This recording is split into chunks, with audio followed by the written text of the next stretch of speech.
Aucune puissance n'a aujourd'hui suffisamment de pouvoir ou d'atouts pour influencer et diriger le monde toute seule.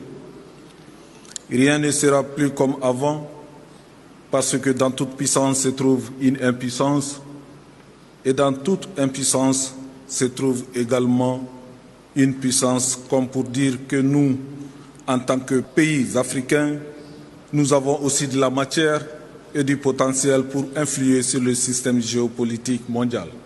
Nous devons à présent, de manière responsable, pouvoir dire non au coaching improductif, voire stérile d'anciens colonisateurs, toujours prompts à s'ingérer dans les affaires intérieures de nos États et à jouer aux pyromanes sapeurs-pompiers juste pour leur propre intérêt.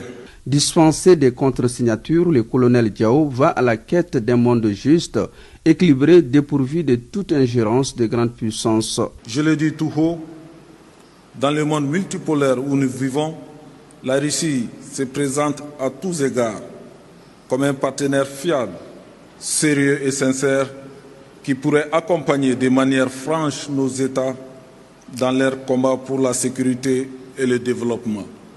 À titre d'illustration, ce qu'a apporté la Russie au Mali en l'espace de quelques mois, notamment dans les domaines de la défense et de la sécurité, de la coopération économique, commerciale, culturelle et scientifique, ainsi que sur le terrain diplomatique, est tout simplement éloquent.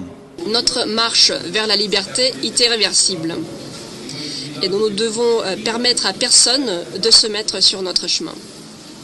Je suis persuadée qu'ensemble, en aidant l'un l'autre, nous sommes capables de faire beaucoup pour l'épanouissement et le bien-être des peuples russes et africains. Les pièces des paradigmes changées, les voies des rails ouvertes, donc plus d'obstacles. Le train de la liberté, de la dignité et de la coopération est en marche. Plus personne ne peut l'arrêter. Le sommet des chefs d'État Russie-Afrique prévu fin juillet 2023 est le cadre indiqué pour les rectifications et ratifications des accords et traités pour l'épanouissement et la prospérité.